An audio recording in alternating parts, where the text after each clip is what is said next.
it's Sarah. So a couple of weeks ago, I made some orange chicken on my Instagram page and a lot of you guys liked it. And a lot of you guys even asked me for the recipe. So here I am fulfilling my promise of sharing with you guys the recipe.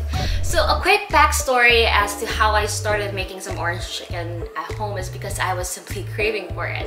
And so I decided to Google a recipe that I can follow because we're not really allowed to go out because of the pandemic, hashtag quarantine life. Also, I realized with us making our own orange chicken, it's a lot healthier because at least we know what goes into the food that we eat. Get what I'm saying? Get what I'm saying. So there you guys have it. I tweaked the recipe a bit by adding less sugar so that it's a bit healthier. But other than that, I followed the recipe to the T. Alright, so let's move on with the video. Before we get started, these are the ingredients that you're gonna need. First of all, for the orange sauce, and then for the chicken. Okay, so we're starting off by mixing the ingredients for the sauce. We're not exactly cooking it, just mixing it all together so that we can make some space. So we're starting off with the orange juice, white sugar, soy sauce, rice vinegar, garlic and ginger powder.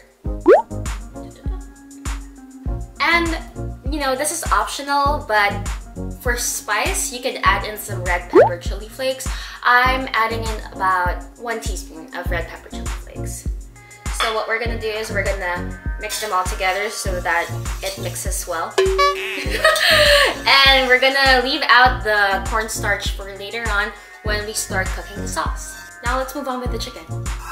Alright, so we're moving on with our chicken breasts in particular. Use chicken breasts because they're still gonna be juicy afterwards, trust me. So what we're gonna do is we're gonna wash them first, of course. I already washed mine. And then we're gonna slice them into bite-sized pieces. Quick disclaimer, I'm an amateur cook and I did realize shortly after filming this video that this is not the proper way to cut chicken. I'm sorry, please forgive me. This won't happen again, don't worry. Okay, now we're gonna mix the ingredients for the coating. So we're gonna get our flour and our cornstarch and just put them together in one bowl. And then we're gonna mix them together.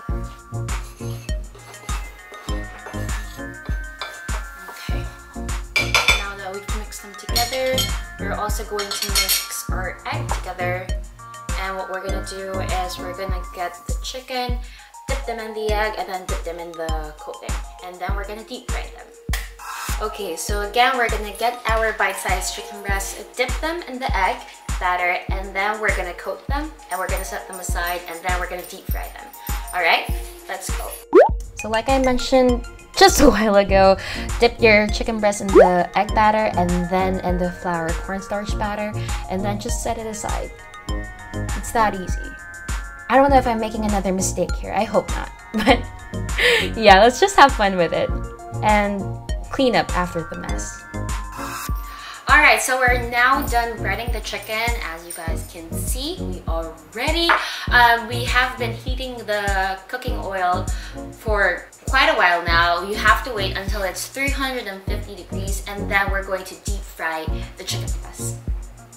So once your oil is ready, just pop in your coated chicken breast. Use enough oil that it covers majority of the chicken bites that you guys have. Also, if, like I said, the oil is properly preheated to 355 degrees Fahrenheit, just wait until it's golden brown. Take it out and use any excess tissue paper that you guys have to drain out any of the oil that we won't really want in our dish, therefore lessening the fat and making it just a little bit healthier. Now, if the temperature's right, the chicken breast should only cook for a couple of minutes or, you know, wait until it's golden brown. Alright, so with the potato starch that we set aside, we're gonna mix it with 2 tablespoons of water and we're gonna turn it into this sort of syrupy mixture. But while we're mixing that, we're gonna turn on the stove so that our sauce can start cooking.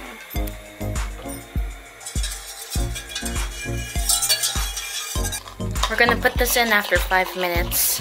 Okay, so we've already got our potato starch mixture. This is what it's gonna look like. Make sure there aren't any lumps, and then just pour it in with the orange sauce mixture shortly after you started heating it. It doesn't have to be boiling because it won't really matter, I mean, in my opinion. So let it cook for 5 more minutes, and then your sauce is gonna look a little something like this after.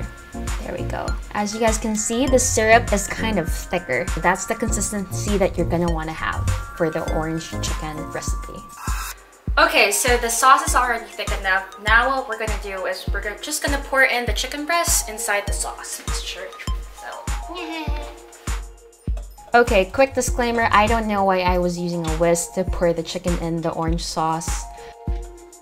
I mean, I think I was just really hungry at this point and I wanted to get it over with.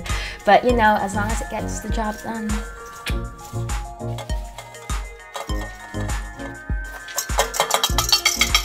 Now, the last thing that we're gonna do is we're basically gonna mix the sauce with the chicken. Oops, sorry. Just toss it and turn it.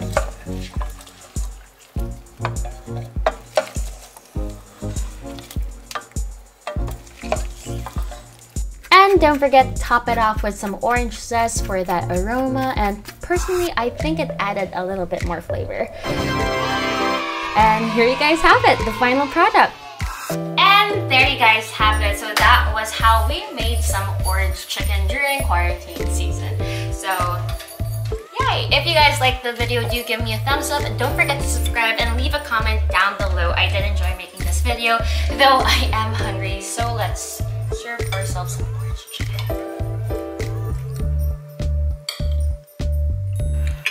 Oh my god, you guys, it's so good. I've had my second serving of rice.